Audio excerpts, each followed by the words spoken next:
Welcome back to the Reconnection podcast with Dr. Michael Barta.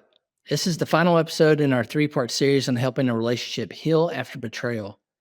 In our previous episodes, Dr. Barta addressed why stopping behaviors alone is not enough and what the non-negotiables are for rebuilding trust and emotional safety after betrayal. Today, we're going to talk about something many couples experience but often struggle to understand. Why do relationships continue feeling stuck even when both people genuinely want healing? Dr. Barta, thank you for joining us again. Well, thank you for having me back. And I think this is one of the most important conversations couples can have because many relationships remain trapped in painful cycles, even when both people are dedicated and really want the relationship to heal. And that can feel incredibly discouraging. People often ask, "We're trying. Why does this still feel so hard? Why do we keep repeating the same patterns?" And the answer usually is because healing requires more than desire, insight, or behavior compliance. Real healing requires transformation at the level of the nervous system, emotional connection, and relational safety. So, what do you mean by behavioral compliance versus true change? Well, behavioral compliance is when someone's focusing on avoiding their behaviors, right? So true change is when someone begins changing the emotional, relational, and nervous system patterns underneath the behaviors. Those are two entirely different things. Someone can technically stop acting out while still remaining emotionally unavailable, defensive, avoidant, disconnected, secretive, emotionally shut down. They can remain impatient, controlling, and they're still unable to tolerate vulnerability. And when those patterns remain, the relationship still feels unsafe. And that's why most partners say something's still missing. Because healing isn't about the absence of the behaviors. A lot of times the guys go, "I'm doing everything right. I'm not acting out. I'm going to meetings. I got sponsor. I'm sponsoring people, but the partner still feels like something's missing." So healing is about the presence of emotional safety, emotional availability, honesty, consistency, and connection. One thing I hear often from couples is frustration with how long healing takes. Why does impatient create problems after betrayal? Well, because betrayal recovery rarely moves at a pace the nervous system wants it to move. Okay. The person who created the betrayal often wants relief from guilt, shame, conflict, discomfort as quickly as possible. So they may begin hoping the relationship moves on before the safety has actually been rebuilt. But this healing can't be rushed. When someone becomes impatient with the betrayed partner's pain, the nervous system often experiences that, the partner will feel that her pain is inconvenient, that I'm being rushed, and that you care more about escaping discomfort than understanding my experience. And that is actually creating more disconnection.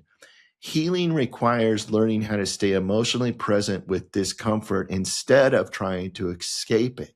So, you often talk about emotional shutdown and avoidance. How do these patterns keep couples stuck?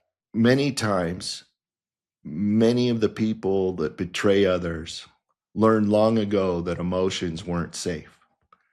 So instead of staying emotionally connected during this discomfort, they learned to these protective strategies like shutting down, avoiding, minimizing, hiding, controlling, becoming defensive, or escaping into distractions or compulsive behaviors.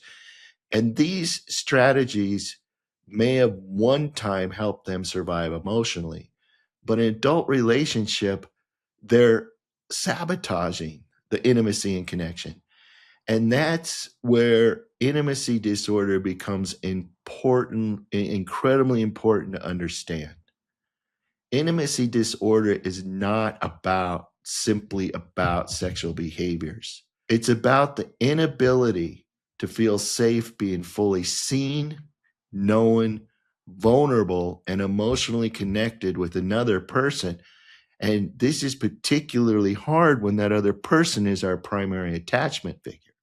So even after the behaviors stop, many of the old patterns continue showing up in the relationship. So, in many ways, the relationship is still fighting those old survival patterns. Exactly. And most people are not consciously trying to sabotage the healing. Their nervous system is simply falling back into old protective strategies whenever any type of discomfort appears. That's why white knuckling recovery rarely creates transformation. White knuckling says just try harder, control yourself, stop the behaviors. But healing actually requires a lot more than suppression. Healing requires learning how to remain emotionally connected when fear, shame, conflict, vulnerability, or discomfort show up. And that is going to take ongoing practice. Not temporary effort, not information alone, but a lot of practice. That seems incredibly important because many people believe insight alone should create change. Yeah, and insight alone rarely changes the nervous system. You know, someone can fully understand why they develop certain behaviors and still continuing the same emotional patterns. And why? Well, because healing is experiential, right? It's not through insight. The nervous system changes through repeated lived experiences of safety, connection, honesty, vulnerability, and emotional presence over time. And that's why reconnection can't become information someone understands intellectually. It has to become something they practice every single day. So, what does that ongoing practice look like in real life? Well, it looks like staying emotionally honest when you want to hide, remain present when you want to shut down, validate instead of defending, being transparent instead of secretive, tolerating discomfort without escaping, continuing consistency even when the progress feels slow, and always choosing connection instead of protection. And over time, those repeated experiences begin creating something many couples have never experienced before, and that's true emotional safety. Well, that feels like a powerful way to frame healing after betrayal, not perfection, but emotional safety and connection. Yeah, because healing after betrayal is not about being perfect. It's about becoming emotionally safe, right?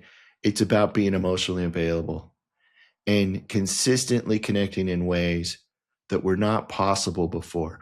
And when couples begin creating those experiences repeatedly over time, transformation becomes possible. Dr. Barta, thanks so much for this entire series. Absolutely. And thank you for having me. This concludes Dr. Barta's three-part series on the essentials of healing a relationship after betrayal.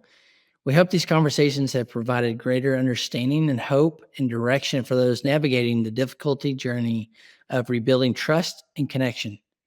Healing after betrayal is rarely quick or easy, but with honesty, consistency, emotional safety, and a willingness to address the deeper issues beneath the behaviors, meaningful healing is possible.